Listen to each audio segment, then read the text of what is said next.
Hi guys, харсамруудаа тавтаа морил та бүхэндээ энэ өдрийн мэндийг хүргэе. За өнөөдрийн түүх бол амьдралдаа бараг хүн бүрт хаягдсан нэгэн хүүхдийн түүх байгаа. Түүнийг зөвхөн эцэг их нь тамлаж зовоогоогүй, түүнийг хамгаалах ёстой байсан хүмүүс байгууллагууд хүртэл бүтлгүүцсэн. Эцэг ихээ гарт олон жилийн турш аимшигтай хүчирхийлэл амсны дараа тэр хүүхэд системийн золиос болж нэр хүнд муутай сэтгцэн эмнэлгийн нэгэн эмчийн гарт орсон бөгөөд үүний дараа шашны байгууллагын нөлөө бүхий хүмүүсийн гарт хүртэл дахин хүчирхийлэлд үрдсэн. Өөрөөр хэлбэл энэ хүүхэд бол амьдралынхаа туршид жинхэнэ амар тайван байдлыг бараг хизээч мэдрээгүй. Зарим хүмүүс ийм урт хэрэгүүдийг хид хідэн бичлэг болгож хуваахад дургүй байдгийг мэднэ. Боломжтой үед би өөрөө ч гэсэн нэг бичлэгт багтаахыг хичээдэг. Гэхдээ энэ түүх бол үнэндээ ингээд хоорондоо холбоотой мөртлөө тус тусдаа яг аимшигын кино шиг хоёр өөр хэсгээс бүрддэг. За тэгээд хэсэг бүр нь бол өөр өөр ингэсэн дэлгэрэнгүй тайлбар, анхаарлыг бол авах ёстой гэж би хувьдаа бодсон. Тиймээс өнөөдрийн эхний хэсгээрээ Стивний зойронд өнгөрөөсөн эхний 13 жилийн тухай ярилцах бол дараагийн хэсэгтээ аврагдсны дараа түүнд амьдралд нь юу тохиолдсон талаар би та нартай ярьж өгнө. Тэгэд энэ түүхийн эхлэлээс төгсгөл хүртэл бол үнэхээр итгэмээргүй маш олон зүйл байдаг. Зарим мөчүүд нь бол бүр яг ингээд зохиомол түүх шиг сонсогддог мөртлөө харамсалтай нь бол бүгдээрээ бодит зүйл. Хоёрдугаар хэсгийг бол би хэдхэн хоногийн дараа хүргэх болохоор нэг их удаан хүлээх шаардлагагүй. Гэхдээ заавал хоёр дахьыг нь бол үзэх албагүй. Тэгээ та нартай нэг зүйлийг урьдчилж хэлэхэд бол энэ хэрэгтэй холбоотой ямар нэгэн зураг дүрс бичлэг бол бараг л байхгүй. Тэгээд ялангуяа эхний хэсэгт ашиглах материал маш бага учраас ингээд видеоны тал дээр бол би чадах бүхнээ хийн. Харин хоёрдугаар хэсэг дээр бол арай илүү зураг материал байна гэдгийг хэлчихье. За өнөөдрийн хэрэг бол энэ хэргийн амьд үлдсэн хохирогч өөрөө бичсэн The Boy in the Cellar номноос болон за энэ Стивен Смитийн өгсөн ярилцлага подкастуудаар үндэслэн хийгдсэн байгаа. За тэгээд хэрвээ та нар минь энэ хэргийн талаар илүү ихийг мэдхийг хүсвэл өөрийнх нь зохиосон энэ номыг уншихыг танд санал болгож байна. Та нар минь бэлэн бол өнөөдрийнхөө шүүлтгийг эхлэе.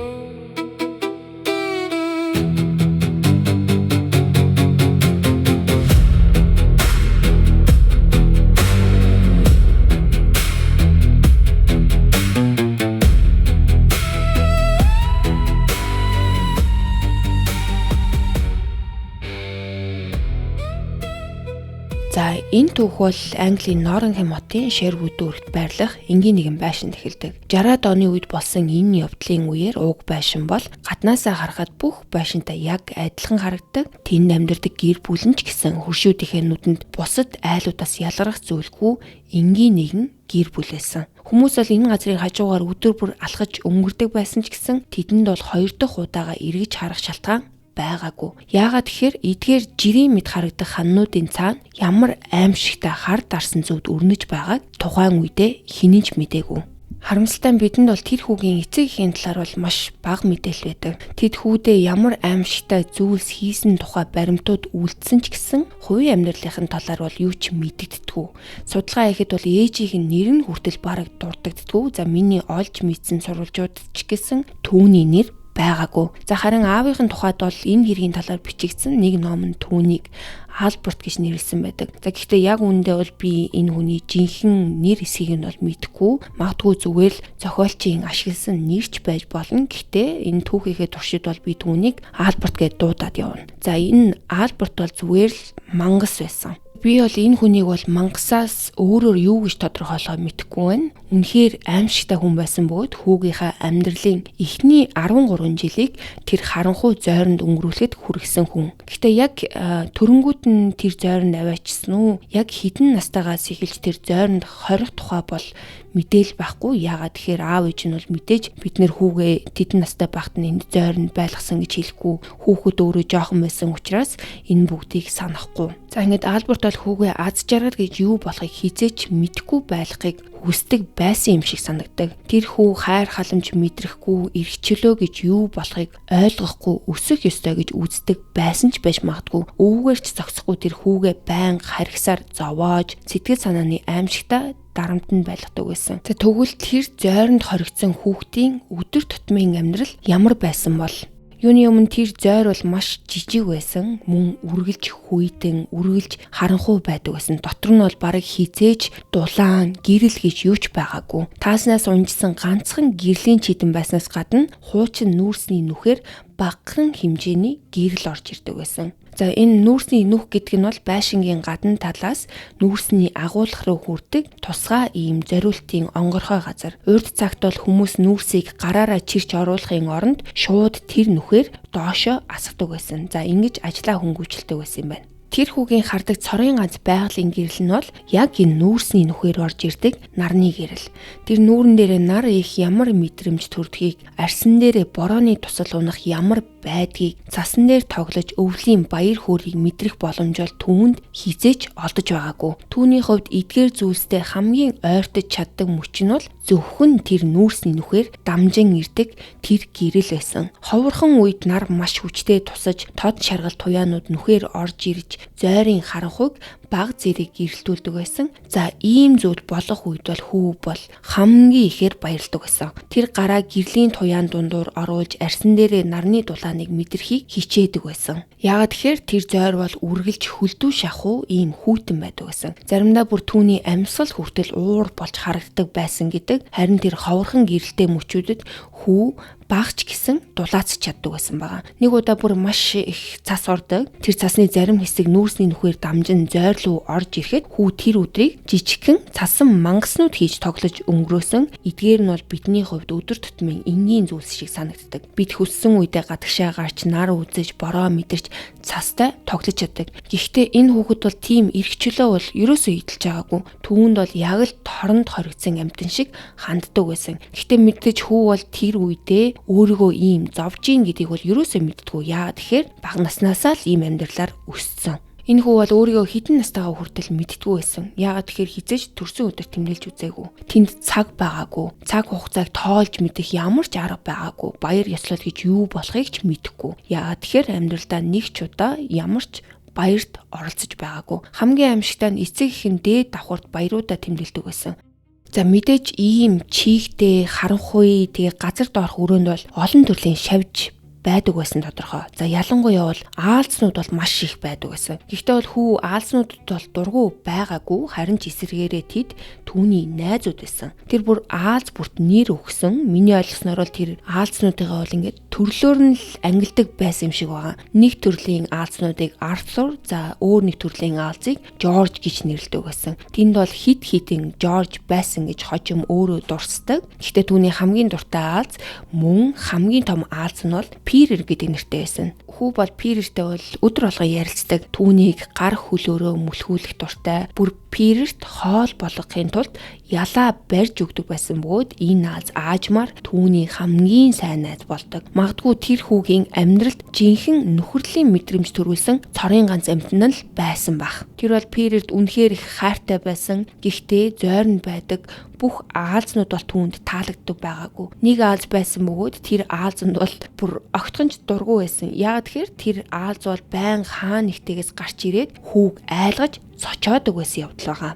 За иймээс хүү бол тэр аалзыг аавынхаа нэрээр Альберт гэж нэрлэдэг. Энэ нь бол тухайн үедээ хүү аавыгаа хэрхэн хүлээж авдаг байсан талаар их зүйлийг өгүүлж байгаа юм шиг санагддаг. Зойронд ариун цэврийн өрөө гэж байгаагүй, мэдээж хүүд тэр өрөөнөөс гарах эрхч байгаагүй. Тиймээс бол түүнд нэг төмөр хувин өгөөд тэр хувин нь бол түүний бие засах цорын газар нэсэн. Өөрөөр хэлбэл тэр хувин нь түүний жорлон л гэсэн үг. За мэдээж тэнд бол ямар үнэртэй байсныг бол төсөлж чадахгүй. Энэ хүүхэд өөрийнхөө хаягдaltaй цуг нэг өрөөнд бүр тэр хувингийнхаа хажууд унтаж амрах шаардлагатай болдог. Хийт хоног тутамд аав нь доошоо бууж ирээд хувингийн авч дээш гараад доторх хаягдлыг асгаад дараа нь буцаагаад зойрондоо авчирдаг байсан. За тэгээд энэ хүүд бол маш цөөхөн хувцас байдаг. Тэгээд нэг өмсөн хувцаа бараг өмхөрч хэр буртаг дарагдах хүртэл нь өмсгөөс өөр арга байгаагүй. Хувцас нь угаахгүй байхын аргагүй болтлоо бохирдсан үед л аав нь авч явж угаадаг байсан байгаа. Хит хоног тутамд Альберт бол жижигхэн төмөр вайн шиг савнд өрөөний хэмтээ ус хийж доошоо авчирдаг байсан. Тэр үед хүү хувцаа тайлаад биеэ багтааж ядан тэр жижиг савнд орж өөрийгөө угаах ёстой болдог. Тэр амьдралдаа жинхэнэ шүршүүр гэдэг юмд орж үзээгүй, мөн халуун бүлээн усанд тухтай хэвдэж усанд орно гэдгийг юу байдгийг угаасаа мэдэхгүй. Түүнд шүдний сойз өгөөд за шүдээ угаасныхаа дараа шүднийхээ оогоо мөн л тэр бие засдаг хувин руугаа нөлөмдөг байсан. Өглөө бүр аав Альберт нь ажилдаа явахынхаа өмнө зойронд бууж ирээд өглөөний хоолыг нь жижиг ширээн дээр тавиад тэр өдрийн хийх даалгаврыг нь авчирж өгдөг байсан. Хүү зойрноос гарах ирэхгүй байсан болохоор мэдээж сургуульд явах боломж байгаагүй. Тиймээс Альберт өөрөө хүүгээ гэрээр сургадаг байсан боловч энэ нь бол жирийн гэрийн сургалттай ямар ч адилгүй байсан. Тэр математикийн бодлого, зөв бичгийн дасгал бүхий ном авчирч өгөөд хүүгээрээ нэг бодлогыг дахин бодож төгс хийж сурах хүртэл нь давтуулдаг. Үгийн хувьд ч гэсэн яг адилхан нэг үгийг зөв бичиж суртал нь дахин хуулуулж бичүүлдэг. Ингэснээр хүү зарим зүйлсийг уншиж, бичиж, дуудаж, сурч байсан ч ихэнхдээ тухайн үгс бол ямар утгатай болохыг огт мэддэггүй. Жишээ нь нэг удаа түүний зөв бичгийн үгсийн жагсаалтанд payment буюу замын хучлалт гэсэн үг орсон. Хүү тэр үгийг бол зөв хэлж, зөв бичиж сурсан ч гэсэн payment гэж яг юу болохыг огт мэддэггүй. Яагаад тэгэхээр тэр амьдралдаа хизээч зам харж байгаагүй. Альберт бол хүүтэйгээ бараг ярьдаггүй, ярих үедээ их хвчлэн тушаал өгөх эсвэл ямар нэг зүйлд уурлаж орилохоос цааш байгаагүй. Тиймээс тэр хүүхдийг бол үнэхээр боловсралтай болгож байсан гэж хэлэхэд бол хэцүү. Тэр үгсийг бодит зүйлстэй холбож ойлгуулахыг огт заагаагүй. Үүний улмаас олон энгийн зүйлсийн нэрийг бол хүү мэддэггүй. Жишээлбэл өглөөний цайнд нь аав нь сериал авчирж өгөхөд бол тэр сериал гэж юу болохыг мэддэггүй байсан. Тиймээс тэр өглөөний цайг бол улбар шар ширхгүүд гэж нэрлэдэг. Цүгч гэсэн мөн мэддэггүй байсан учраас цагаан ус гэж нэрлэж исэн. Яагаад тэгэхээр ус бол шингэн байдаг. Энэ зүйлч бас шингэн бөгөөд цагаан өнгөтэй байсан болохоор түүний хувьд энэ нь бол ердөө цагаан ус байсан. Ерөнхийдөө тэр бол ихэнх зүйлсийн талаар ямар ч ойлголтгүй өссөн. Хүүнийг арай жоохон том болох үед Альберт түүнд уншуулахын тулд нэвтрхий тол бичгийн хуудсуудыг урьж авчирж өгдөг болсон. Заримдаа ном сэтгүүлж авчирдаг байсан. Гэхдээ тэр яагаад ингэдэг байсан нь бол өнөөдөр хүртэл тодорхойгүй хിവэрэ үлдсэн асуултуудын нэг. Хүүхдээ боловсралтай болохыг хүсэх нь анхаарал халамжтай эцэг эхийн шинж мэт сонсогддог. Гэхдээ Альберт бол халамжтай хүн байгаагүй. Тиймээс тэр хүүгээ уншиж, бичих, бодож сурахад яагаад тийм их дарамт үзүүлдэг байсан нь ямар ч зүйлийг тайлбарладгүй, ойлгомжгүй. Ялангуяа тэр хүүг амьдралынхын туршид зойронд хорих төлөвлөгөөтэй байсан бол яагаад ийм зүйл шаардлагатай байсан нь ч бүр ойлгомжгүй. Энэ хэрэгтэй холбоотой хизээч бүрэн хариулагдаагүй олон асуултын зөвхөн нэг нь энэ. Өдөр бүрийн дэг журам бол ерөнхийдөө адилхан байсан. Өглөө Альберт доошоо ирж өглөөний хоол болон даалгаврыг нөгөөд ажил руугаа явна. Харин орой гэртээ ирмэгцээ хамгийн түрүүнд зойронд бууж ирээд хүүгийн хийсэн ажлыг шалгана. За энэ мөч бол хүүгийн хувьд өдөр бүрийн хамгийн аимшигтай үе байсан. Яагаад тэгэхээр хүү ганцхан асуултанд буруу хариулсан байсан ч аав нь түүнийг зоддог. Дээрээс нь оройн хоолгүй хонох шийтгэлийг давхар өгдөг байсан. Өөрөөр хэлбэл нэг л алдаа гарвал тэр хүүхэд зодуурын өвдөлттэй, үлсгэлэнгийн шаналлтай зэрэгцэн унтах хэрэгтэй болдог. Тэр зодуурууд бол маш хэрцгий. Зарим үед хүү энэ бүхнээс амьд гарч чадах эсэхтэй эргэлздэг байсан. Аав нь бол үнэхээр өөрийг нь алах гэж байна л гэж боддог байсан. Нэг орой Альберт доошоо бууж ирээд хүүгийн даалгаврыг шалгадаг. Харсан зүйл нь түүнд таалагдаагүй болохоор шууд л бүсээ тайлаад хүү рүү дайрдаг. Хүү сандарч зүхтыг оролцсон ч гэсэн Альберт түүнийг зүүн гараас нь шүүрч аваад агаарт өргөдөг. Дараа нь тэр хүүхдийг агаарт унжуулсан чигээр нь бүсээрээ балбаж эхэлсэн. Зодуулж байх зур хүү гинэд нэг зүйл тас хийх мэт болохыг мэдэрдэг. Дараагийн акшнд тэр аимшигтай өвдөлт мэдэрч чангаар хашгирдаг. Альберт эцэст нь түүнийг тавхад хоёулаа юу болсныг шууд ойлгосон. Хүүгийн гар хугарцсан байсан. Гар нь байж боломгүй өнцгөр мөрийцсэн. Хүү өвдөлтөөсөө болоод тусламж гуйж, уйлж байсан бол Альберт энэ удаа хитрхи хол явснаа ойлгодог. Одоо түүнийг эмнэлэгт хүрэхээс өөр аргагүй болцсон. Энэ бол хүүгийн санаж байгаа анхны удаа байшингаас гарсан тохиолдол нь. Тэр үеэс өмнө бол байшингаас гарч байсан ямар ч дурсамж байгаагүй. Тиймээс гар нь бол тэсхийн аргагүй өвдөж байсан ч зойрноос гараад байшингийн үүдээр алхах мөчөд тэр эргэн тойрноо алмааран харж байсан. Барагд өвдөлтөө мартаад юу вэ гэж гайхаж харж исэн байгаа. Тэр бол өмнө нь энэ байшингийн энэ хэсгийг хизээж харж байгаагүй. Түүний нүдэнд шин зүйлс ээлж дараалан харагдаж хамарт нь урд өмнө мэдэрч байгаагүй үнрүүд орж ирж исэн. Энэ бүхэн бол яг л мэдэрхүн асар том давлгаа шиг түүн рүү нэгэн зэрэг цутгаж байгаа мэт санагддаг. Хүү бол гайхширлаа нууц чадаагүй. Тэр бүр машин гэж юу болохыг ч мэддэггүй байсан нь тодорхой. Тэр амьдралдаа өмнө нь машин сууж байсан тухай ямар ч дурсамж байгаагүй. Тиймээс эмнэлэг рүү явж байх тэр богинохон аялал хүртэл түүний хувьд төсөөлхийн аргагүй гайхамшигтай санагдчихсан. Машин замаар явж байх зур тэр цонхоороо ширтэж урд нь хизээж харж байгаагүй тэр шинэ ертөнцийг гайхан ажигласан. Замын дагуу тоо томшгүй олон мод харагдсан ч тэр мод гэж юу болохыг мэддэггүй.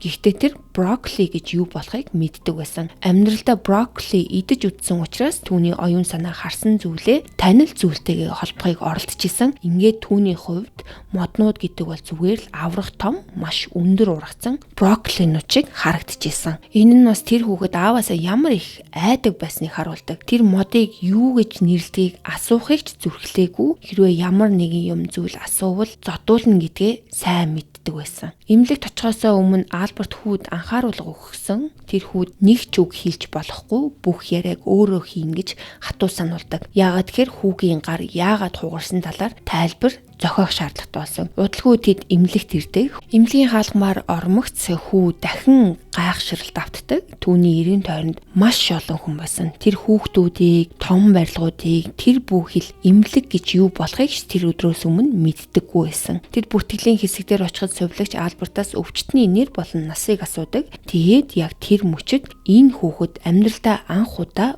өөрийнхөө нэрийг сонссон. Тэр хүртэл түүнийг бараг үргэлж новш нохоо гэх мэт доромж үгээр дууддаг. Харин тэр өдөр тэр өөрийгөө Стивен Смит гэдэг бөгөөд 7 настай гэдгээ анх удаа сонсдог. Хэсэг хугацааны дараа тэднийг үзлийн өрөөнд дууддаг. Тэнд Альберт Стивенийн гар хэрхэн хугарсан талаар худал түүх ярьж эхэлдэг. Тэрээр хүүг модноос унаж гараа хугалсан гэж хэлдэг. Харин бодит байдал дээр бол Стивен мод гэж юу болохыг ч мэддэггүй байсан. Харамсалтай нь эмчнэр энэ тайлбарыг төдийлөн шалгаж нэгтлаагүй. Тэд гарын гипсийг хийж өгөөд хэдэн сарын дараа буцаж ирж гипсээ авахуулаа гэсэн зөвлөгөө өгөөд л явуулсан. Энэ бол анзаарагдаагүй өнгөрсөн олон боломжуудын зөвхөн нэг нь. За тэр хүүхдийн биен дээр хөхөрсөн сорив, гэмтлийн уул мөр байсан гэдэгт бол бараг эргэлзэх зүйлгүй. Тэр маш бохир, арчилгаат муутай харагдаж байсан тодорхой. Гэхдээ хинч асуулт асуугаагүй бөгөөд хинч юу болж байгааг шалгахыг оролдоогүй. Ингээд тэдний зүгээр л гэрлүүнд буцаага явуулсан. Гэртээ эрэнгүүтээ Стивен дахин тэр хүүтэн харанхуй зойрлуу шидэгдсэн. Хамгийн аимшигтай нь Альберт хүүгийн гар хугарсан явдал өөрийг нь буруутгадаг. Тиймээс тэр орой Стивенд оройн хоолч өгөөгүй. Гэхдээ хожим бол Стивен нэг зүйлийг мэддэг. Энэ эмнэлгийн аялал нь үндэ түүний байшингаас гарсан анхны тохиолдол байгаагүй.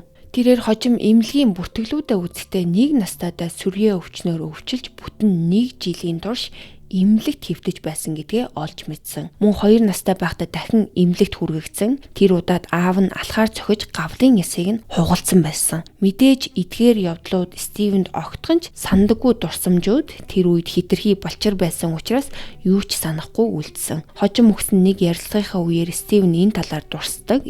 За өөрөөр хэлбэл Стивний амьдралын эхний жилүүд хүчирхийлэлээр дүүрэн өнгөрсөн байсан. За түүний өөрийг нь санаж үлдсэн аимшигт дурсамжуудаас ч илүү олон харгислал эмнэлгийн бүртгэлүүдэд нуугдаж үлдсэн байдаг.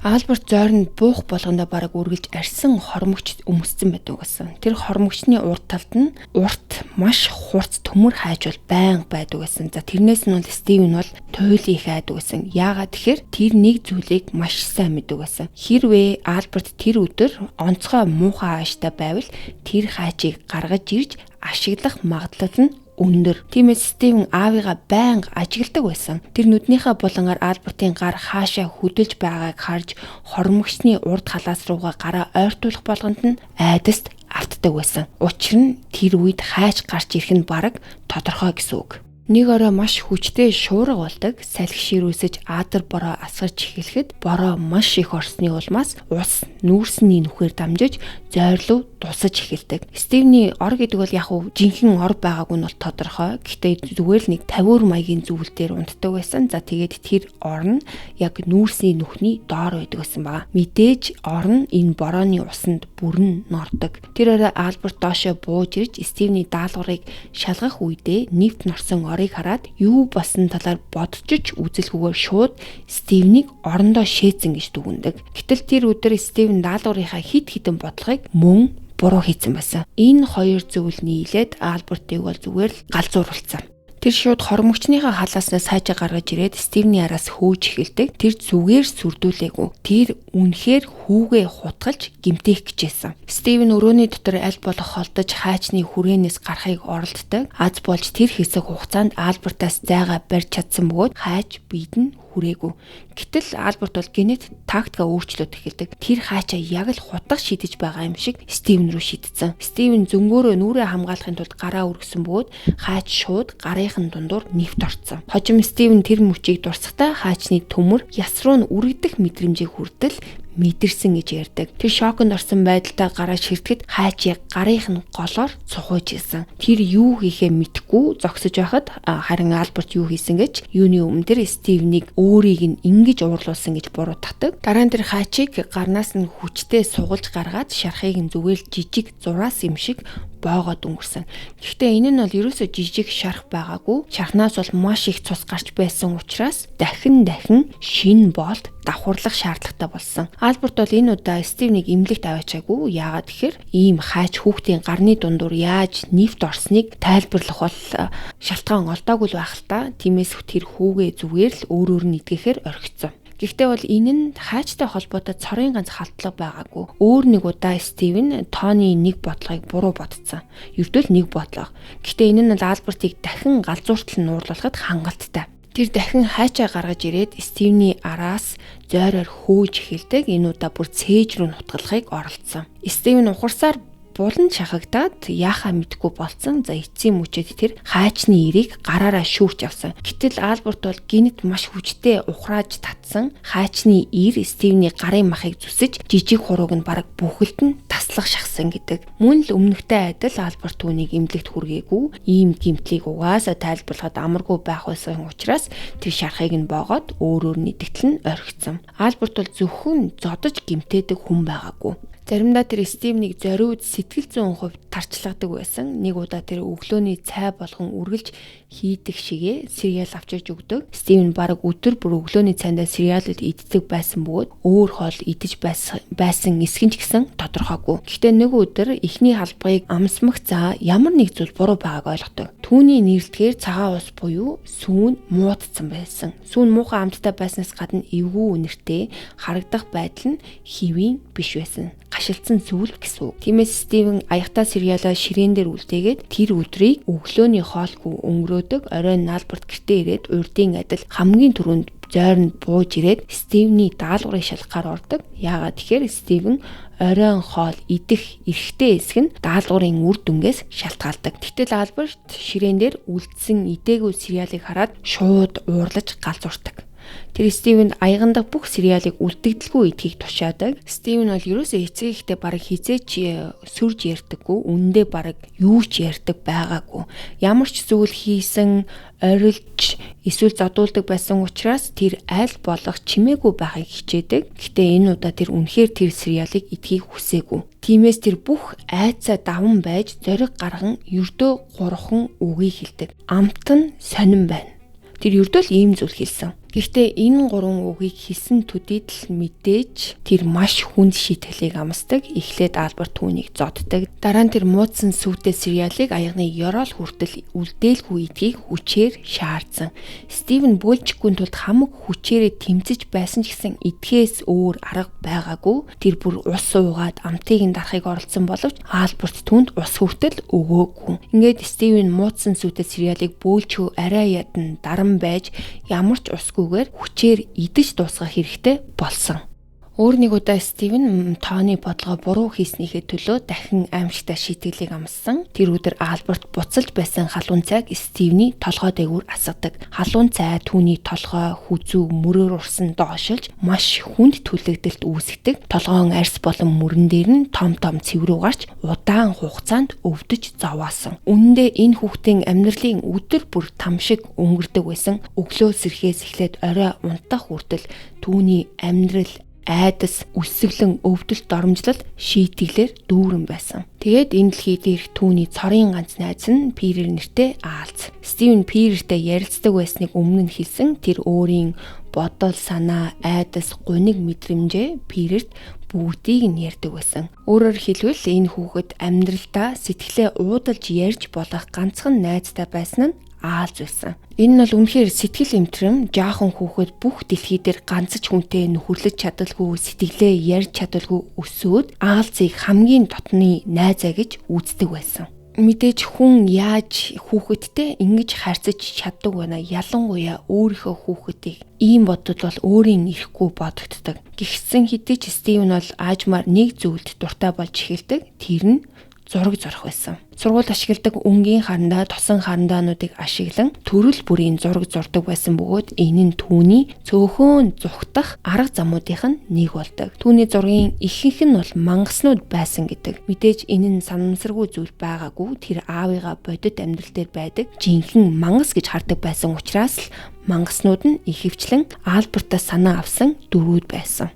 Пир нэртэй аалз болон зураг зурх хоёр л Стивенд амьдралаа үргэлжлүүлэх хүчийг өгдөг байсан. За энд гэхдээ энэ бүх түүхийн хамгийн гонигтай хэсгүүдийнх нь нэг бол Стивен өөрийг нь яагаад ингэж харьцдаг болохыг огт ойлгодоггүй байсан явдал. Альберт бол түүнд байнга ямар муу хүүхэд болохыг нь хэлдэг. Түүнийг дэггүй, хэрэггүй, муухай хүүхэд гэж загнадаг.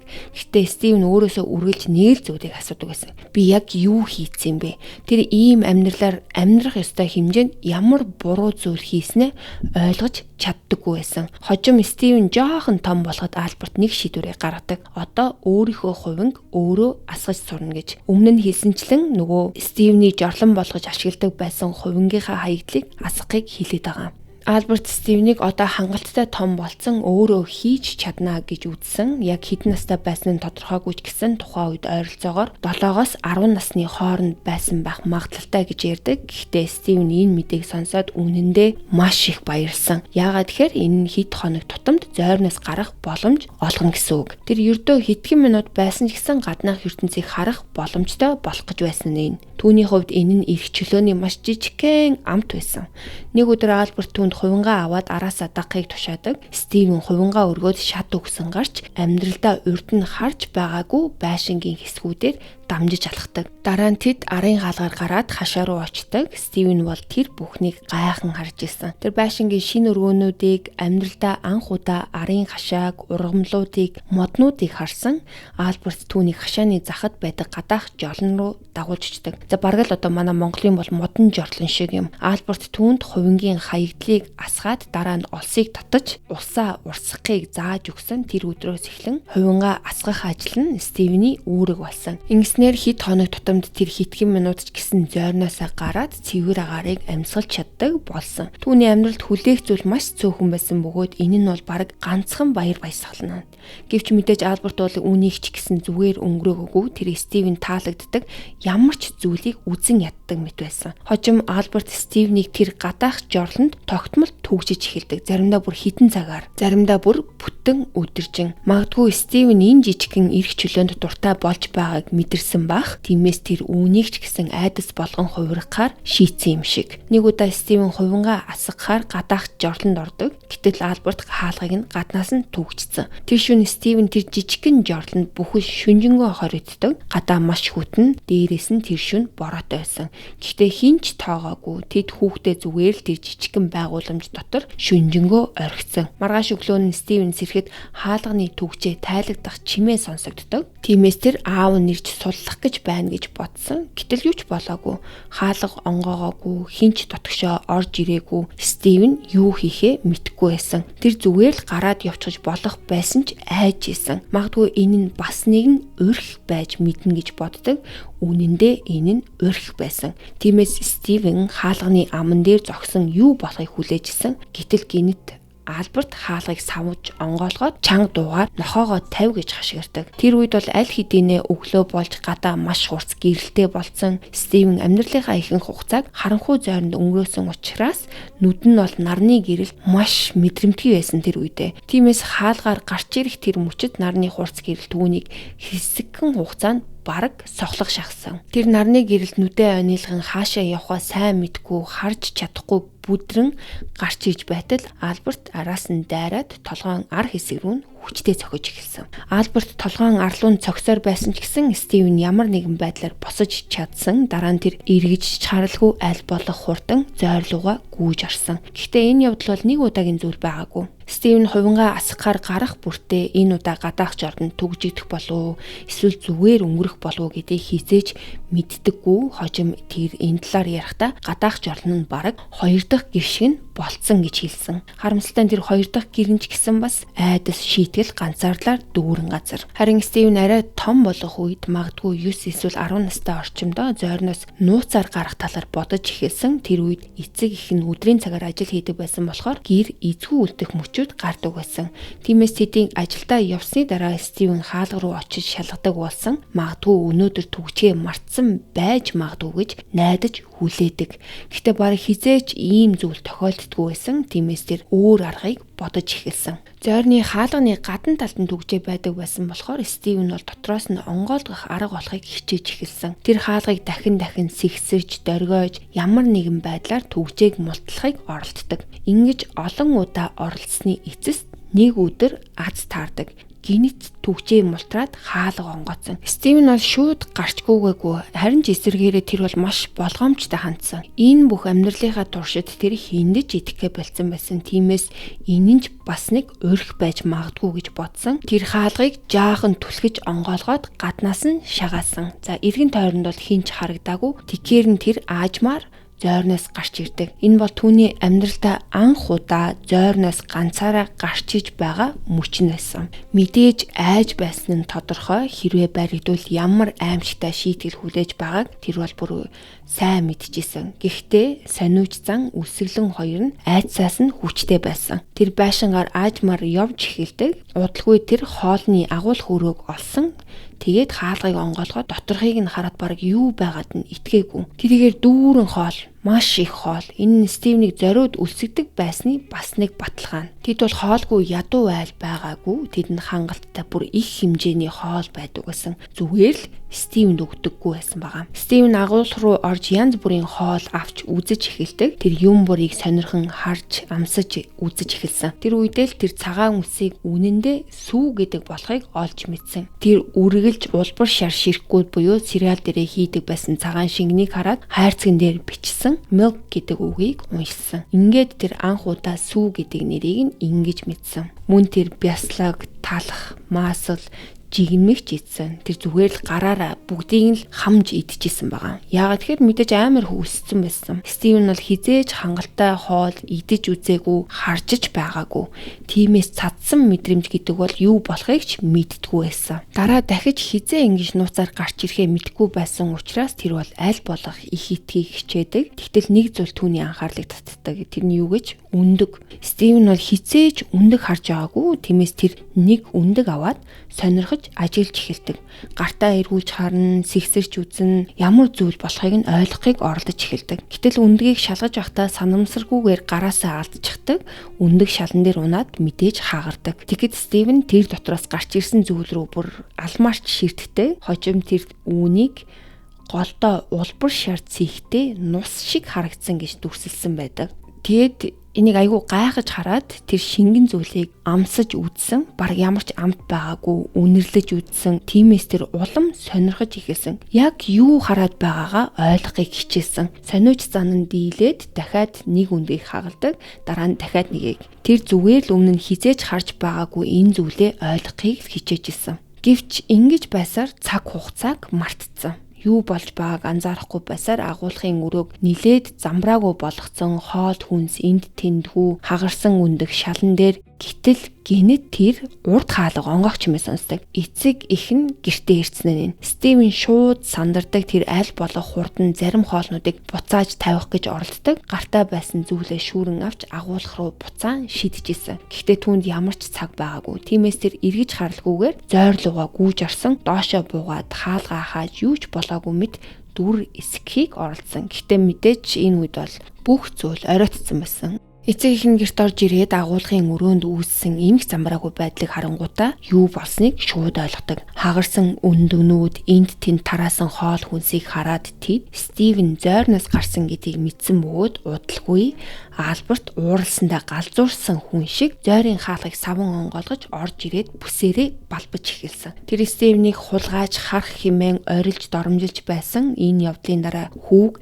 дахин зойрноос гарах боломжгүй болгохын тулд хаалганы түгжээний янз бүрийн өөрчлөлтийг хийж эхэлдэг. Гэхдээ Альберт юу ч хийсэн Стивен эцэст нь ямар нэгэн арга олдог байсан бөгөөд боломж гарсан үедээ нууцаар гарч агуулгын өрөө рүү орж аль болох их хоол идэхийг хичээдэг байсан. Яагаад тэгэхээр тэр дараагийн удаа хизээ ингэж цадтлаа идэж чадхаа мэдэхгүй байсан бөгөөд амьдралдаа хангалттай хоол авч үзээгүй болохоор цаддах мэдрэмж өөрөө түнд маш ховор тэгсэн мөртлөө гоё зүйл шиг санагддаг байсан. Мэдээж ийм орголт бүрийн дараа Альберт үннийг олж мэддэг байсан. Шийтгэл нь үргэлж аимшигтайгаар төгсдөг. Нэг удаа Альберт түүнийг дахин зойрноос гарсныг мэдээд зодож ихэлсэн. Тэр хэрцгий зодуурын үеэр Стивний бугууг нь хугалцсан. Гэмтэл нь хит хүнд байсан учраас энэ удаач гэсэн эмнэлэгт аваачаас өөр аргагүй болсон. Харин Альберт бол өмнөхөөсөө илүү болгоомжтой хандсан. Нэг хүүхэд дахин яс хугалж эмнэлэгт очиад байвал хүмүүсийн анхаарлыг татна гэдгийг тэр ойлгосон байсан учраас өөр эмнэлэг сонгосон төдийгүй Стивний нэрийг хүртэл худлаа хэлж эмнэлгийн ажилтнуудад түүнийг Джон гэж танилцуулсан.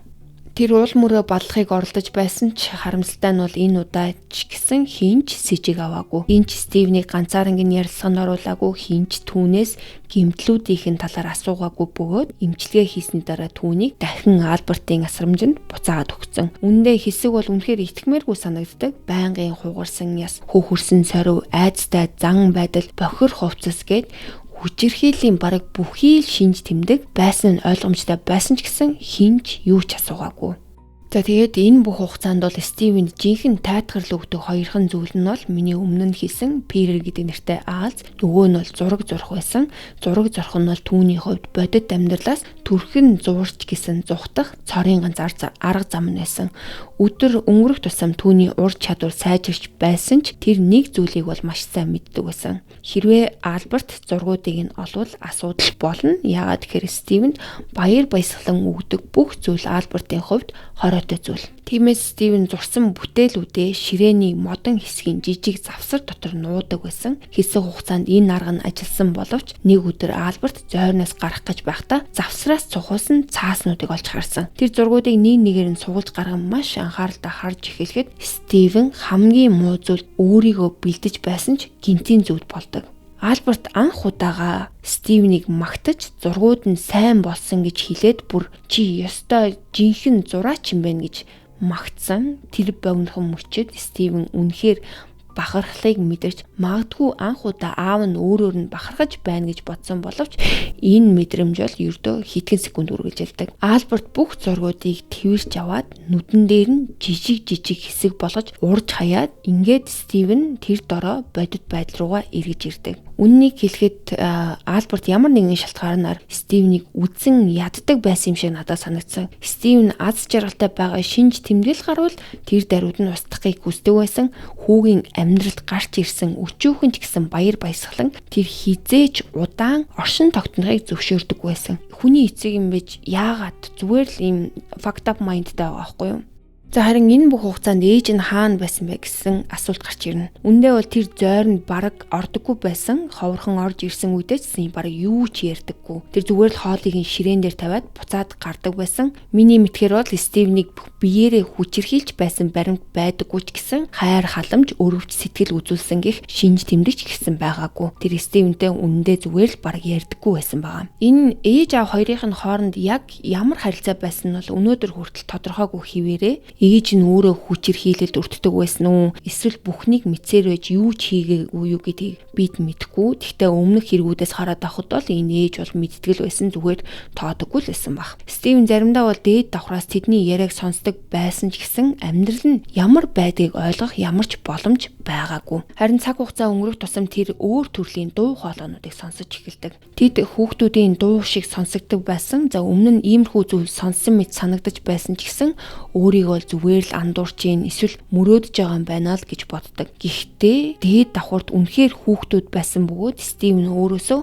энэ байшинд над шиг өөр хүүхдүүдэд амьдардаг юм болов уу гэж асууж эхэлдэг. Удалгүй тэр хариултаа авсан нэг өдөр хувингаа асгахаар арын хашаанд гарч гаднах жорлонгоос иргэн гарахдаа тэр хоёр хүүхэдтэй нүүр тулсан. Нэг нь хүү, нөгөө нь охин байсан. Тэдний ойролцоо хүүхдийн тэрэгэнцэрт нялх хүүхэд сууж ирсэн. Тэр мөчид Стивен эдгээр нь бол дээд давхраа сонсдог байсан хүүхдүүд мөн юм байна гэдгийг ойлгосон. Энэ уулзалт бол зөвхөн Стивен төдийгүй нөгөө хүүхдүүд ч гэсэн маш хачирхалтай санагдсан баг. Яагаад тэгэхээр тэд ч гэсэн мөн Стивен байдаг гэдгийг огт мэддэггүй байсан бөгөөд тэр мөч хүртэл бие биенийхээ оршин тогтнохыг ерөөсөө мэдээг байсан. Альберт бол энэ явдалд бол маш их уурладаг. Тэр Стивенд тэдэн рүү харах ч хэрэггүй гэж тушаагаад шууд зойрлуу буцааж оруулсан бөгөөд тэр орой Стивен дээд давхраас Альбертийн чангаар орилохыг сонсдог. Тэр эхийг нь хүүхдүүдийг гадаа гаргасан гэж загнаж байсан. Альберт Стивен байшинд өөр хүүхдүүд байдаг гэдгийг хизээч мэдүүлэхээр төлөвлөөгүй байгаа нь эндээс харагдаг. Маргааш нь Стивен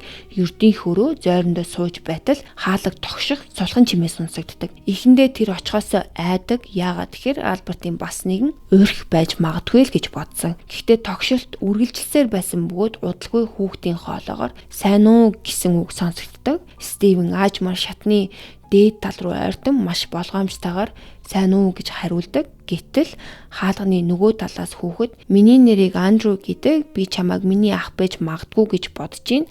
Чиний нэрийг хэмбэ гэж асуудаг. Стивен мэдээж ах гэж юу болохыг мэддэггүй. Гэхдээ тэр аль хэдийн шоконд орсон байсан. Яагаад тэгэхээр тэр амьдралдаа өмнө нь өөр хүүхэдтэй хизээч ярилцаж үзээгүй. Тиймээс тэр миний нэр Стивен Смит гэж хариулсан бөгөөд ингэж хоёр хүү зойрын хаалганы хоёр талаас анх удаа ярилцж байгаа нь. Энэ бол үнэхээр гунигтай нөхцөлд болж байгаа хоёр ах дүүгийн анхны уулзалт. Андрю түүнд ах гэж юу болохыг тайлбарлаж өгөөд өөрийгөө 6 настай гэж хэлээд тэр мөчид Стивен анх удаа өөрийн төрсөн дүүтэйгээ ярилцаж байгаагаа ойлгосон. Андрю харин Стивенээс хэдэн настай болохыг асуудаг. Гэтэл Стивен бол энэ асуултанд хариулж чадаагүй. Тэр төрсөн өдрөө тэмдэглэдэггүй, цаг хугацаа гэж юу байдаг талаар ямар ч ойлголтгүй. Гэхдээ хэсэг бодсны дараа тэр би 7 настай байж магадгүй гэж хариулдаг. Яагаад гэхээр нөгөө өмнө нь эмнэлэгт очихдоо эмч сувилагч нарын ярианаас өөрийгөө 7 настай гэдгийг сонсч ирсэн. Гэхдээ тэр явдлаас хойш бол хэдэн жил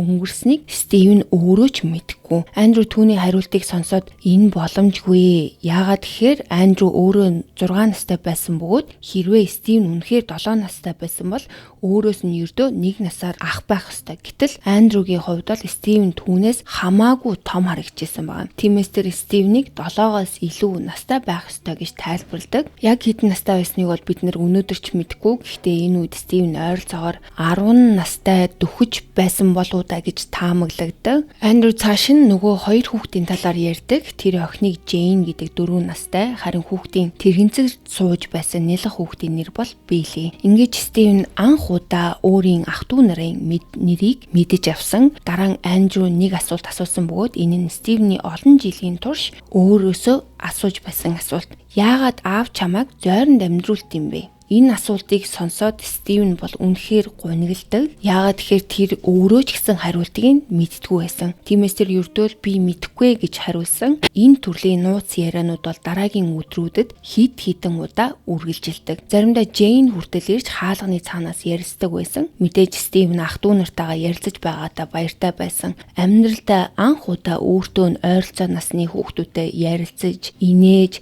асуулт асууж байсан болохоор энэ нь түүний хувьд бол маш онцгой зүйл байсан. Гэхдээ нөгөө талаараа энэ бүх зүйл түүний сэтгэлийг бол улам их хөвтөж эхэлдэг. Яагаад тэгэхээр одоо тэр өөрөөсөө өөр асуултыг асууж эхэлдэг. Яагаад зөвхөн би?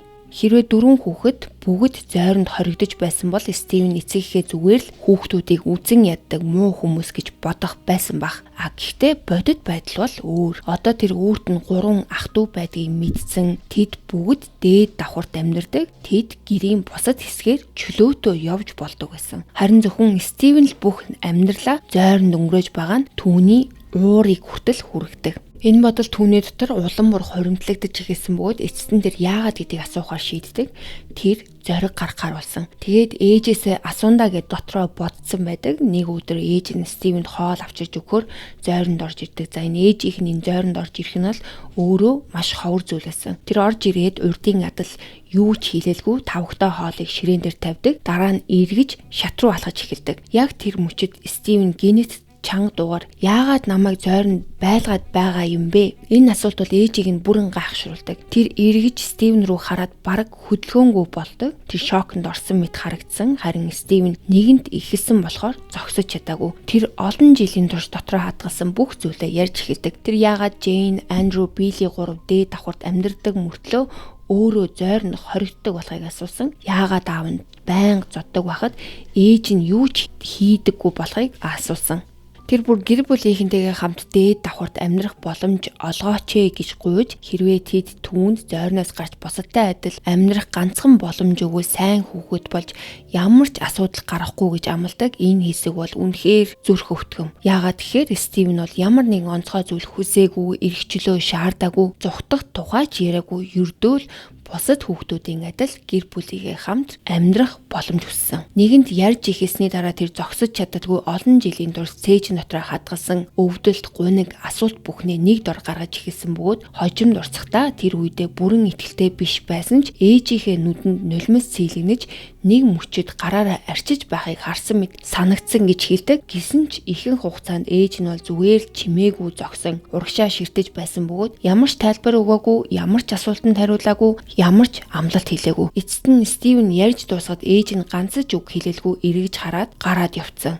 Тэр мөчөд Стивен болсон бүхнийг аавдаа хэлнэ. Альберт ажилласаа ирэнгүүтээ өөрийг нь аимшигтайгаар зодно гэдгийг ойлгож тэр орой болох хүнд шийтгэлд өөрийгөө дотроо бэлдэж эхэлсэн. Гэхдээ түүний төсөөлөөгүй зүйл болдог. Альберт тэр орой даалгаврыг шалгахаар доош бууж ирэхдээ энэ талаар ганц ч үг дуртаагүй төдийгүй Стивенд оройн хоолой идэхийг хүртэл зөвшөөрсөн. Энэ нь бол түүний амьдрал тун ховор тохиолддог бараг итгэмээргүй зүйл. Тэр үед Стивен нэг дүгнэлтэнд хүрсэн. Ээж нь бол болсон бүх зүйлийг аавд нь хэлээгүй юм байна. Түүний хувьд бол энэ нь асар том зүйл байсан бөгөөд хэрвээ ээж нь үнэхээр өөрийг нь үзэн яддаг байсан бол юу болсныг шууд хэлэх байсан гэж бодож эхэлсэн. Харин хэлээгүй байсан учраас анх удаа ээж нь өөрт нь санаа тавьдаг байж магадгүй өөрийнх нь тал байдаг бах, магадгүй энэ гэрт өөрийг нь ойлгодог цорын ганц хүн байгаа байх гэсэн найдвар төрсөн. Харамсалтай нь тэр найдвар бол удаан үргэлжлээгүй. Яагаад тэгэхээр тэр өдрөөс хойшоо ээж нь дахиж хизээж зойронд бууж ирээгүй.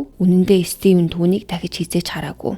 Төд удалгүй ээж нь Альбертыг орхин явсан ч Стивнийг авч яваагүй. Тэр хүүгийн юу туулж байгааг мэддэг байсан. Зойронд хоригддгийг мэддэг байсан. Байнга зодуулдгийг мэддэг байсан. Ямар аимшигтай амьдрал донд амьдарч байгааг ч гэсэн мэддэг байсан гатлаа хиндэж хийлэлгүй, цагдаа дуудаагүй, тусламж ирээгүй бөгөөд Стивнийг авч явах ганцч оролдлого хийгээгүй. Тэр байтугай бусад 3 хүүхдээ хүртэл нөхрийнхөө хамт тэр гэрт үлдээгээд явцсан. Альберт тэдэнтэй хэрхэн харьцдаг байсан талаар бидэнд бол ямар ч мэдээлэл байдаггүй учраас тэдний амьдрал үнэндээ ямар байсан нь өнөөдрийг хүртэл тодорхойгүй хэвээрээ. Харин Стивний хувьд бол бүх зүйл уламд орцсоор байсан. Ээж нь явсны дараахан тэр дахин нэг аимшигтай зодуурыг амссан. Энэ удаагийн гэмтэл нь бол өмнөхөөс жилүү ноцтой түүнийг урт хугацаагаар эмнэлэгт хэвтгэд хүргэсэн. Нэг өдөр Стивен урдын адил хувингаа асгахаар гадаах жорлон руу гарсан. За Альберт ч гэсэн урдын адил хаалгыг нь гаднаас нь түгжсэн. Гэхдээ энэ үед Стивен ийм зүйлд бараг дасцсан байсан. Түүний гадаах жорлонд бол маш олон удаа түгжиж байсан болохоор энэ удаач тоогоогүй бөгөөд шүнжэнгөө тэнд хоригдон хонсны дараа маргааш өглөөнд сэрэхтэй хаалганы түгжээ тайлагдах чимээг сонссон. Гэхдээ өмнөх удаагийн адил ч гэсэн юу ч болоогүй. Стивен хэсэг хугацаанд хаалганы аман дээр зогсон ямар нэг зүйл болохыг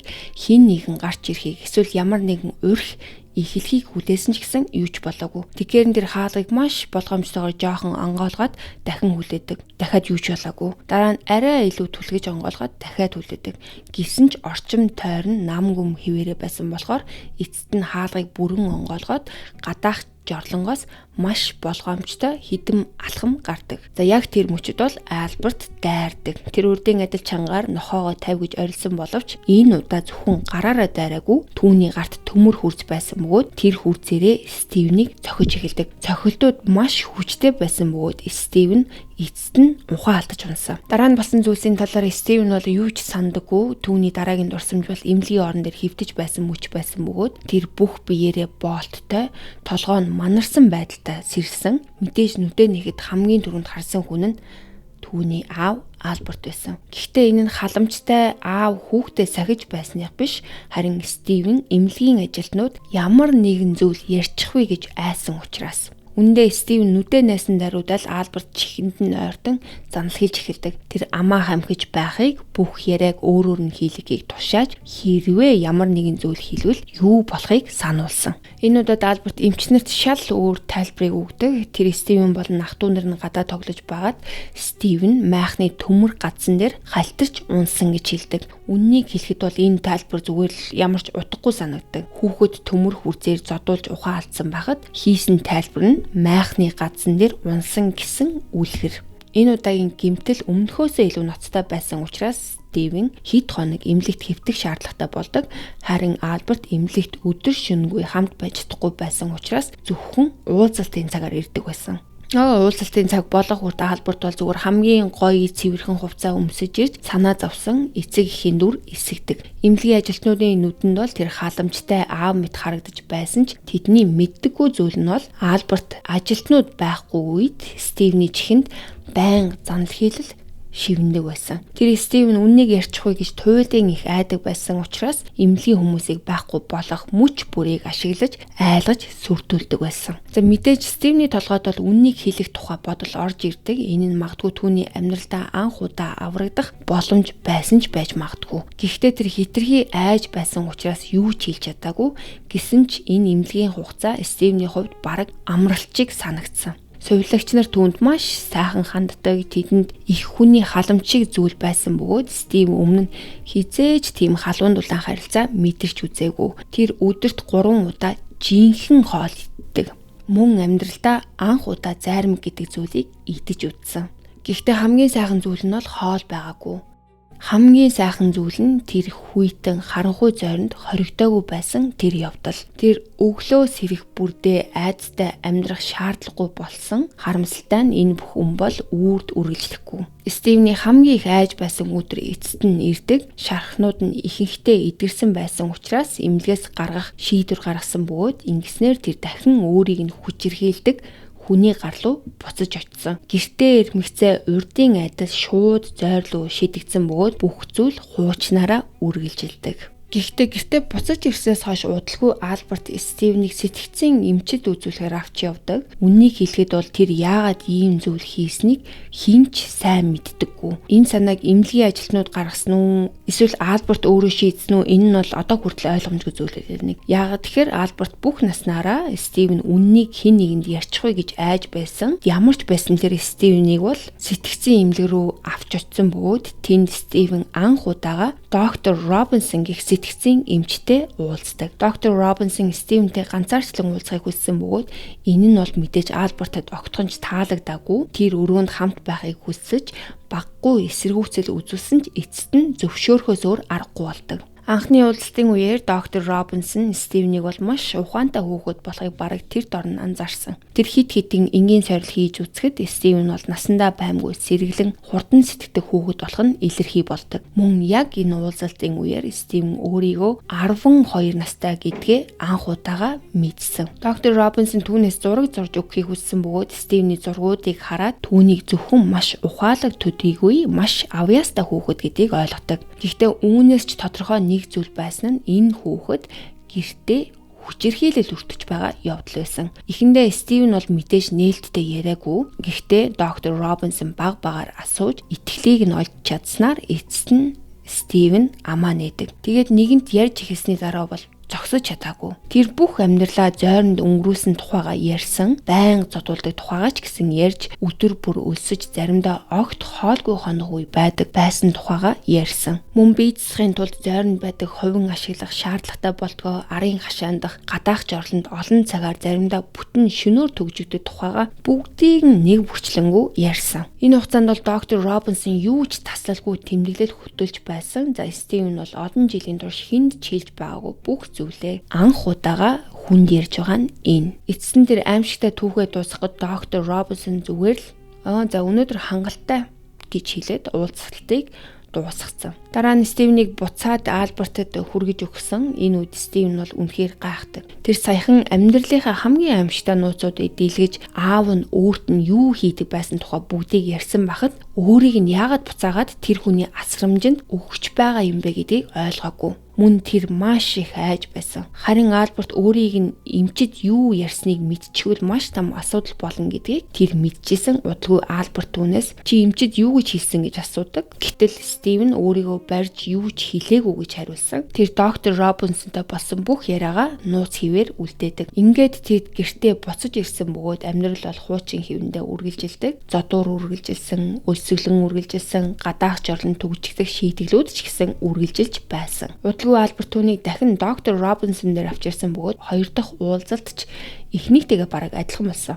Альберт хүлээлгийн өрөөнд үлдэж Стивен эмчтэй ганцаарчлан ярилцдаг. Гэхдээ энэ удаагийн уулзалтын төгсгөл доктор Робинсон өөр зүйлийг хэлсэн.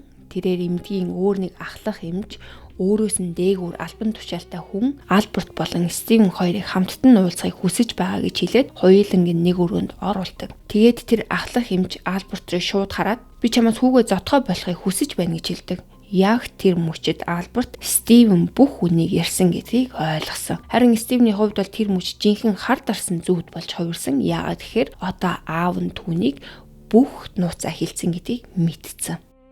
Би бол яг энэ хэсгийг бол ерөөсөй ойлгоогүй. Яагаад ингэ шууд хүчирхийлэгчд нь аваачаад хүү чи ингэж болохгүй гэж хэлэхээр мэдээж тэр чинь нэрэ болохгүй мэн штэ гэд гинэт ухаараа зогсчихгүй. Тэр үеийн хүмүүснээс нүү эсвэл ийм эмчнэр таарсан уу гэдэг бол асуудалтай. Хэрвээ тэд Стивенийг тэр даруй гэрээс нь гаргаж хамгаалтанд авах төлөвлөгөөтэй байгаагүй бол сэтгцэн эмч яагаад Альбертийн өмнө түүнийг хүчирхийлдэг гэдгийг шууд хэлсэн гэдэг асуудал. Ингэснээр тэд Стивенийг урьд өмнөхөөсөө ч илүү аюултай нөхцөл байдалд оруулж байгаа юм шиг санагддаг. Ямар ч байсан тэр мөчөд бол Альберт бүрэн хяналтаа алддаг. Хэдхэн секундын өмнө халамжтай аавын дүр эсгэж байсан хүн гинтхэн ёстой жинхэнэ мангасынхаа нүүр царайг харуулдаг. Түүний худал дүр зураг эмчнэрийн нүдэн дээр тэр дороо нурж унсан бөгөөд тэр Стивений гараас хүчтэй шүүрч аваад бараг чирэг шахам өрөөнөөс гарган машин руугаа аваачдаг. Гэсэн хэдий ч азар энэ удаад хин нэг нь зөв зүйлийг хийсэн. Хүчирхийллийн талаар албан ёсоор мэдээлэл өгсөн хүн гарсан. Яг хэн мэдээлсэн нь бол өнөөдрийг хүртэл тодорхойгүй хിവэрэ үлдсэн ч ихэнх хүмүүсийн үздгээр бол тэр хүн нь энэ доктор Робинсон эсвэл түүний ажлын газрын хин нэгэн байсан байх магадaltaй гэж үздэг. Хэд хоногийн дараа Стивен урдын адил зойрондоо сууж байтал дээд давхраас чанга маргалдах чимээ гарч игэлдэг. Тэр дуу хоолойг нь шууд таньсан. Альберт маш их уурлаж хин нэгэнтэй маргаж та нар энд юу хийж байгаа юм бэ? Энэ бол минийгээр та нар тотгошоо орж болохгүй гэж чангаар орилж байгаа нь Стивен сонсогдсон. Тэгтэл гинэт зойрын хаалга сав жонгойж хит хитэн цагдаа нар шат уруудан бууж ирдэг. Тэд Стивенийг ингэж олдог. Үнийг хэлэхэд бол тэр мөч цагдаа нарт ч гэсэн маш хүнд байсан баг. Яагаад тэгэхээр тэд энэ хүүхдийг зойронд хорж байгаа тухай мэдээлэл сонссон ч гэсэн бодит байдлыг өөрийн нүдээр харах нь бол огт өөр зүйл байсан нь тодорхой. Хүйтэн харанхуй чихтэй орчинд тэнд амьдарч байсан хүүхдийн нөхцөл байдлыг хараад ямар мэдрэмж төрснийг бол төсөөлөхөд хэцүү. Гэхдээ тэр мөчөөс эхлэн бүх зүйл өөрчлөгдсөн. Стивенийг машин суулгаж аавынхаа гэрээс авч явсан. За тэр бол дахиж хизээж тэр зойрондоо буцаж очиагүй. Өнөөдөр хүртэл Стивен яагаад зөвхөн өөрийг нь онцлон сонгож бусад хүүхдүүдээс тусгаарлсан болохыг бол мэдтгүү хിവэрэ. Гэхдээ энэ талаар бол нэг түгээмэл онол байдаг. Тэр онолоор бол эцэг их нь маш тийм шашинлаг хүмүүс байсан. Стивен гэрлэлтээс гадуур төрсэн хүүхэд байсан учраас нүглээ нухын тулд түүнийг дэлхийгээс нуусан гэж бол үздэм байлээ. Аюу сонио. Энэ тайлбар үнэн бол олон зүйл утга учиртай юм шиг санагддаг. За яагаад зөвхөн Стивенийг зойронд хорсон бэ? Яагаад Альберт түүнийг байнга бастард буюу гэрлэлтээс гадуур төрсэн хүүхэд гэсэн утгатай доромж үгээр дууддаг байсан. Энэ онол үнэмшилтэй сонсогддог ч гэсэн бодит үнэн нь юу байсан талаар өнөөдөр ч баттай хариулт байдаггүй. Мөн Стивен аврагдсны дараа Альбертад яг ямар хариуцлага тооцсон талаар ч мэдээлэл маш тодорхой бус байдаг. Тэр шоронд орсон эсэх, хэр удаан ял эдэлсэн эсэх талаар их сурвалжууд хангалттай мэдээлэл өгдөггүй. Харин бидний мэддэг зүйл бол Стивений ах дүү нарыг асран хамгаалагч гэр бүлүүдэд шилжүүлсэн. Стивен өөрөө Ashley House нэртэй байгууллагад хүргэгдсэн. Энэ нь Стивен шиг хүнд нөхцлөөс аврагдсан хүүхдүүдийг төр байрлуулдаг асрамжийн төв байсан. Ashley House очсны дараа Стивен шинэ амьдрал дасгад багагүй хугацаа шаардлагатай болдог. Юуны өмнө тэр бол маш олон хүний дунд байхдаа огт дасаж өгөхгүй байсан. Бүх амьдралаа ганцаараа өнгөрөөсөн хүүхэд болохоор мэдээж аргагүй мөн хаашаа чөлөөтэй явж болдог нээлттэй орчинд дасах хэрэгтэй болсон. Хинч төгжихгүй, хинч хорихгүй хүссэн өрөөрүүгээ алхаж орж болдог. Эдгээр нь бол жирийн бидний хувьд бол энгийн зүйлч гэсэн Стивний хувьд бол цоо шин ертөнц. Ашли Хаус дахь эхний шөнө түүнд жинхэнэ унтлагын хувцсыг өгсөн. Стив нь өмнө нь хизээж унтлагын хувцас өмсөж үзээгүй. Тэр орой угаалгын өрөөнд орж өөрийгөө цэвэрлэж байхдаа толинд туссан дүрсээ анх удаага хардаг. Тэр үед Стив нь бол аль хэдийн 13 настай болсон байсан ч гэсэн тэр өдөр хүртэл өөрийгөө ямар хүн болохыг нэг ч удаа харж үзээгүй. Хэсэг хугацаанд бол бүх зүйл сайжирч амьдрал нь аваа гайгүйч болоод байгаа юм шиг санагддаг. Гэтэл үнэндээ энэ бол шуурганы өмнөх нам гүм үе байсан. Яагаад тэгэхээр дараагийн 4 жилийн хугацаанд Стивен нэг хүчирхийлэгчээс нөгөөд шилжсээр байсан бөгөөд өмнө нь хид хідэн удаа хийсэнчлэн тэр хүүхэд насныхаа туршид жинхэнэ амар тайван байдлыг бол хизээч мэдрээгүй. Ашли Хаусд бол ойролцоогоор 2-7 хоног болсон хойно Стивен дээр хид хідэн сарын өмнө уулзаж байсан доктор Робинсон ирдэг. Гэхдээ тэр ганцаараа ирээгүй. Түүнтэй хамт Астон Холл гэдэг маш муу нэртэй сэтгцийн эмнэлгийн захирал ирсэн. За тэр хүний нэрийг бол Кеннет Милнер гэдэг байсан. Астон Холл гэдэг газар 30 жилийн турш Кеннет Милнерийн удирдлага дор ажилласан бөгөөд энэ хугацаанд тэр асуудалтай гэр бүлээс ирсэн хүүхдүүд, хууль зөрчсөн хүүхдүүд, өнчин хүүхдүүдийг хүлээн авч тэдэн дээр аимшигтай туршилтууд хийдэг байсан гэх маш ноцтой буруутгалууд хожим гарч ирдэг. Олон зуун хүн олон жилийн турш Астон Холлд болсон олон зүйлсийн талаар өөрсдийн аимшигтай дурсамжийг ярьж гарч ирсэн байдаг. Ингээд Стивен Смит эцэг эхийн гарт үл тоомсорлогдож, тамлуулж, зойронд хоригдсан амьдралаасаа гарч ирээд аюулгүй газар очихын оронд Кеннет Милнер гэх садист эмчийн туршилтын объект болж хувирна. Хожим Стивен өөрөө энэ талаар ярихдаа Кеннет Милнер болон Радклифф гэх хүн Ашли Хаус ирсний дараа 7 хоног орчмын дараа өөрийг нь Астон Холл руу аваатсан гэж дурсдаг. Тэр бүр би гал дундаас гараад хайруулын тавганд орсон гэж хэлдэг. Гэхдээ Астон Холл бол түүний сүүлчийн хар дарсан зүүд нь байгаагүй. Кеннет Милнер Стивнийг ашиглаж дууссаны дараа түүнийг St. William's Catholic сургууль руу шилжүүлсэн бөгөөд тэнд Анthony Macallan нэртэй санваартан болон сургуулийн захирал Джеймс Каррагер нар түүн дээр мөн мөчлөг хийсэн. Хамгийн аимшигтай нь бол Стивний хийснээр St. William's дахь нөхцөл байдал бол Астон Холлоосоо ч дор байсан. Гэхдээ энэ бол өөр нэг урт бөгөөд харанхуй төвх. Өнөөдрийнхөө хувьд энд хүрээд өндөрлөж байна. Хэрвээ энэ төвх танд сонирхолтой санагдсан бол сувгаад дагаж бичлэгтээ лайктарч сэтгэгдлээ үлдээхээ мартва. Эдгээр нь бол сувгийг дэмжих хамгийн энгийн бөгөөд хамгийн тус болдог зүйл гэдгийг та нартай хэлмээр байна. Ингээд өнөөдрийнхөө дугаарыг дуустал нь сонсон та нартай баярлалаа. Дараагийнхаа дугаар хүртэл баяртай.